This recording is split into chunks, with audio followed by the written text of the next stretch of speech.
오늘 이 하루가 우리에게 도전하는 어떤 세력에도 굴복하지 않고 주의 이름으로 승리하고 주의 영광을 선포하는 복된 하루가 되길 기도합니다. 오늘은 에스라 3장과 4장의 말씀을 통독합니다. 3장 여호와의 전 기공식과 기쁨과 감사의 예배. 첫 번째 3장 1절에서 7절. 제단 축조와 초막절 준수 및 여호와의 전 재건을 위한 준비. 1절. 자기 본성으로 돌아가 정착했던 이스라엘 자손들이 7월이 되자 일제히 예루살렘으로 모임. 2절에서 6절. 제단 축조와 각종 제사 봉헌 및 초막절 준수. 2절.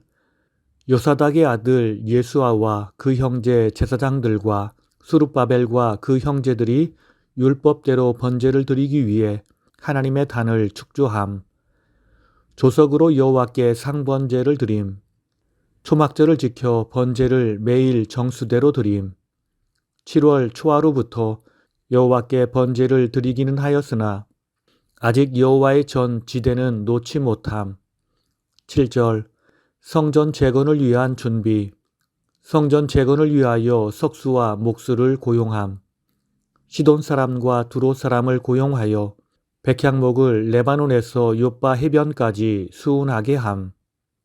주전 537년 제1차로 귀환한 이스라엘 자손들은 자기들의 본성으로 돌아갔다 종교력으로 7월이 이르자 모두 예루살렘으로 모였습니다. 7월에는 절기가 많은데 1일은 나팔절, 10일은 대속죄일, 15일은 한 주간 동안 지키는 초막절입니다. 이 중 대속죄일은 당시 이스라엘 자손들이 지킬 수 없었습니다. 왜냐하면 아직 성전이 재건되지 않았기 때문입니다. 7월 1일부터 상번제를 드렸고 7월 15일부터는 초막절을 준수했습니다. 그리고 이때부터 본격적으로 성전을 재건하기 위한 준비에 착수했습니다. 두 번째 3장 8절에서 13절. 여호와의 전 재건 공사의 계시와 여호와의 전 지대 축조 기념식. 8절에서 9절. 여호와의 전 재건 공사의 계시. 때는 예루살렘 하나님의 전에 이른 지 제2년 2월. 지도자 수룹바벨, 제사장 예수아와 다른 제사장들과 레위인들, 귀한 자들이 모여 성전 재건 공사를 시작함. 20세 이상의 레위인을 세워 성전 재건 공사를 감독하게 함. 10에서 13절. 여호와의 전 지대 축조 기념식. 건축자들이 여호와의 전 지대를 놓자 지도자들이 여호와를 찬양함. 이에 모든 백성이 여호와의 전에 지대가 놓임을 보고 큰 소리로 여호와를 찬양함. 첫 성전을 보았던 나이 많은 사람들은 성전 지대가 다시 놓임을 보고 감격하며 통곡함. 그 외의 사람들은 환호성을 지르며 기뻐함. 백성들의 소리가 환호성인지 통곡 소리인지 분간이 되지 않음. 주전 537년에 포로의 삶을 마치고 돌아와 7월에 초막절을 지냈습니다. 이듬해인 주전 536년 2월에 예루살렘 성전 재건 공사가 재개되었습니다. 그리고 마침내 성전 지대가 놓였으며 이스라엘 자손들은 감격하여 하나님을 찬송하는 기념식을 거행하였습니다. 예루살렘 성전의 화려함을 보았던 노인들은 현재의 어려운 상황에 크게 마음이 아팠을 것입니다. 그럼에도 하나님의 은혜로 새로운 시작을 하게 됨을 감사하며 주님을 찬양하고 있습니다. 4장 사마리아인들에 의한 성전 재개 공사 중단. 첫 번째 4장 1절에서 5절. 사마리아인들의 성전 재건 동참 요청과 대적들의 성전 재건 방해. 1절에서 2절. 사마리아인들의 성전 재건 동참 요청. 유다와 베냐민의 대적 사마리아인들. 이들이 수룹바벨에게 자신들도 성전 재건에 동참시켜줄 것을 요청함. 자신들도 하나님을 믿고 하나님께 제사를 드린다고 함. 3절. 사마리아인들의 요청에 대한 유다 귀환민들의 거절. 너희는 우리와 상관이 없다 하며 단호히 거절함. 4절에서 5절. 사마리아인들의 성전 재건 방해. 이때부터 사마리아인들이 유다 귀환민들을 낙담시켜 여호와의 전 건축을 방해하기 시작함. 고레스 시대부터 바사 제3대 왕 다리오가 즉위할 때까지 성전 건축의 진행을 방해함. 원래 이스라엘은 하나였지만 다윗과 솔로몬이 하나님께 죄를 지어 나라가 나뉘어졌습니다. 그리고 북이스라엘은 주전 721년에 아수르에 멸망했고 그들은 오랜 시간 동안 이민족과 결혼하여 혼혈아가 되어버렸습니다. 피의 순수성을 중요하게 생각했던 유대인들은 이제 그들 사마리아인들을 이방인과 같이 생각했습니다. 그런데 사마리아 사람은 성전 재건 사역에 동참할 수 있도록 허락해 줄 것을 요청합니다. 그들이 진정으로 순수한 믿음으로 했는지 아니면 이 일을 방해하기 위해서 했는지는 정확히 알 수 없습니다.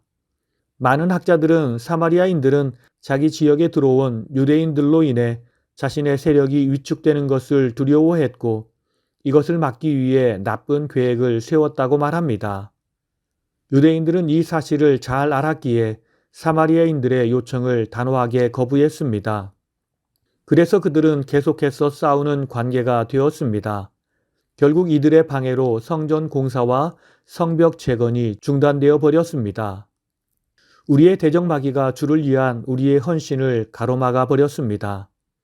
그럼에도 주의 은혜로 새로운 성전은 재건될 것이고 그 사역에 우리가 기쁨으로 충성을 다해 감당해야 하겠습니다. 오늘 말씀을 통해 주시는 교훈은 첫째로 성도의 찬송은 승리의 확신에 대한 믿음의 선포입니다. 3장 10절과 11절은 이스라엘 자손들이 하나님을 즐겁게 찬송한 사실을 기록하고 있습니다. 이스라엘 자손들은 전 지대가 놓임을 보고 하나님을 찬송했습니다. 여러분, 지대 놓는 일은 건축의 가장 기초 공사입니다. 그런데 시작의 단계에서 하나님을 찬송한 것입니다. 그들이 하나님을 찬양한 이유가 무엇일까요?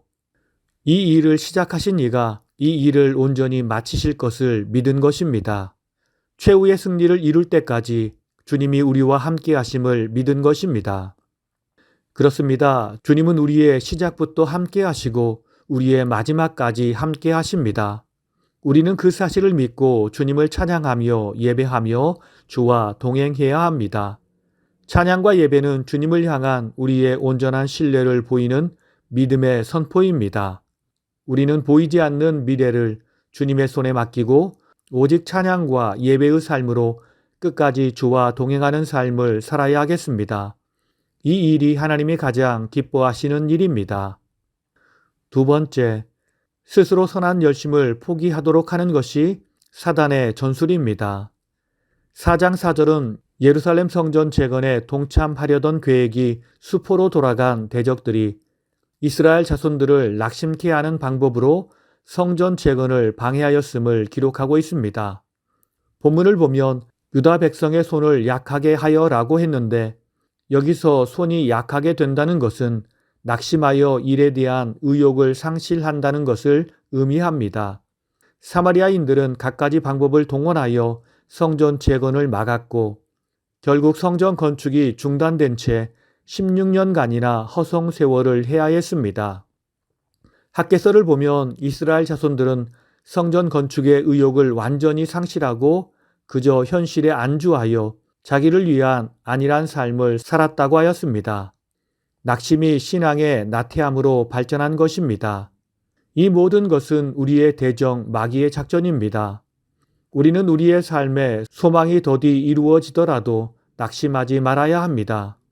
끝까지 주님을 믿는 믿음으로 이 어려움을 극복하기 위해 싸워 나가야 합니다. 주님은 이 일을 우리에게 원하십니다. 오늘 이 하루가 우리의 대적 마귀의 계계에 지지 않고 싸워 이기는 복된 하루가 되길 예수님의 이름으로 축원합니다. 다 함께 기도하시겠습니다.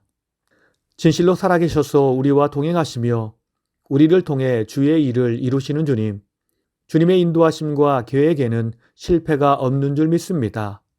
우리가 우리 앞에 닥친 어려움과 환난으로 인해 보이는 현실로 인해 낭망하지 않게 하시고 지금까지 나를 도우셨던 하나님의 은혜와 사랑을 기억하며 앞으로도 주님이 큰 일을 이루실 것을 기대하며 끝까지 믿음으로 주와 동행하는 우리 모두가 되게 하옵소서. 그래서 우리가 최후의 승리를 거두는 주의 백성이 되게 하옵소서. 오늘 또 우리를 사랑하셔서 모든 환난과 역경을 이기게 하시는 예수님의 이름으로 기도드립니다. 아멘.